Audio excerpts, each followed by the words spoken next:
I'm Margot politis. Welcome to Study English, IELTS preparation. Today we're going to look at conditional sentences. They're sentences that use if. If you listen carefully, you'll be able to hear Dr. Malcolm Simons talking about junk DNA, the parts of DNA that people used to think were just rubbish. Listen to the different types of sentences he uses. Under Darwinistic notions, you would think that junk would drop off under the theory of natural selection, just like species drop off if they hit ecological niches, which is incompatible with survival. If they can adapt to those niches, then those that can survive and those that can't die, is the notion. If you apply that to the DNA sequence, then the coding region genes which survive have a function. And by the way, the non-coding sequences have survived as well. So the proposition would have to be that if they're there, they've got a function. In listening to Dr. Simons, you can hear that he uses a variety of sentences. This makes for much more interesting language.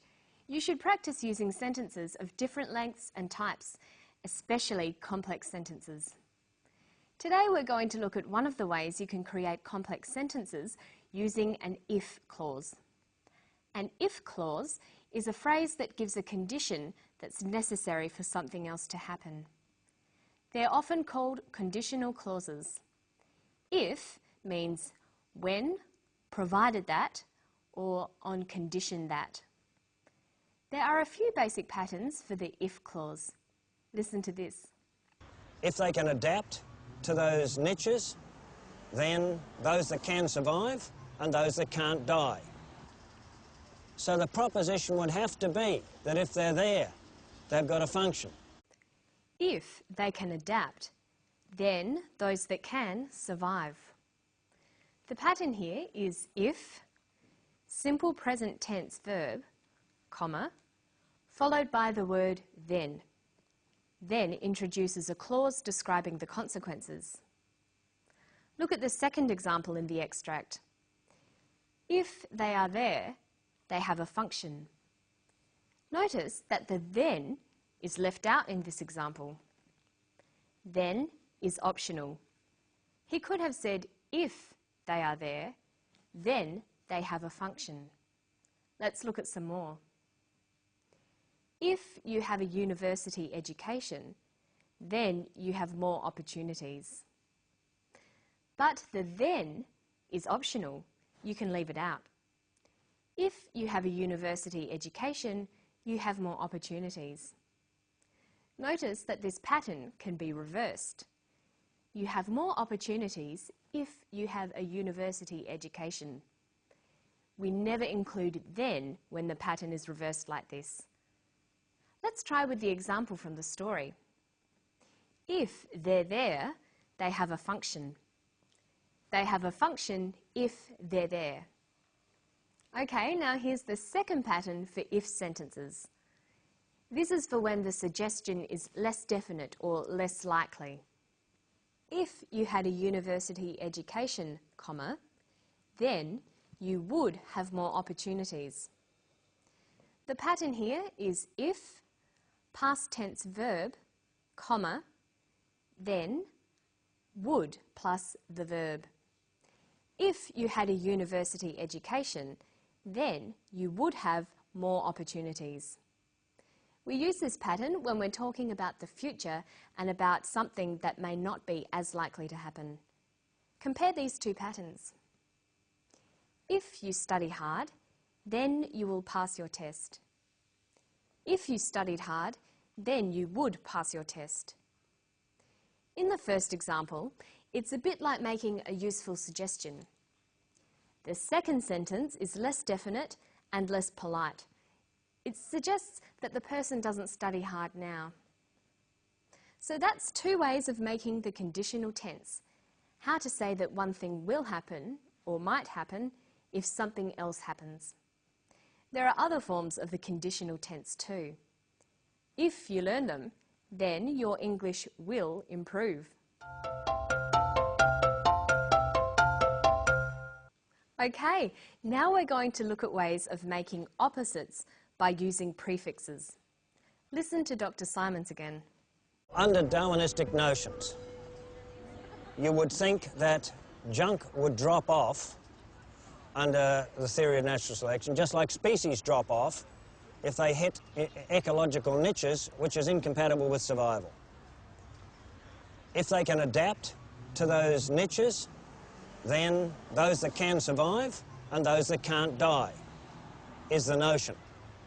If you apply that to the DNA sequence, then the coding region genes which survive have a function. And by the way, the non-coding sequences have survived as well. In the passage, we heard the words survive and die. They have opposite meanings. To survive means to keep on living, and to die means to stop living. We call words with opposite meanings opposites. Sometimes opposites are formed from the same word stem using prefixes. Two of the prefixes he uses are in and non. Listen. And by the way, the non-coding sequences have survived as well. He calls the junk DNA the non-coding sequences. Non-coding means not coding. Notice that we use a hyphen with the non prefix. Non usually forms adjectives. It means not in the group of. So we have non-European, non-Aboriginal, or non-government. Non can also just mean not, giving a negative sense to a word. Non-fiction, non-smoking, and non-stick. The prefix in is used with adjectives as well to make opposites. It forms words like insignificant, not significant, inexpensive, not expensive, intolerant, not tolerant. Another common opposite prefix is un. We can have unfair, unattractive, unusual, unnatural. But un can also be used with verbs. It means that an action is reversed.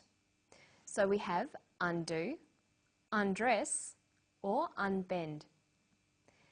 There aren't many rules about what sort of words take these prefixes. You'll have to learn most opposites one by one. A good way to do this is to try to find out the opposite every time you come across a new word.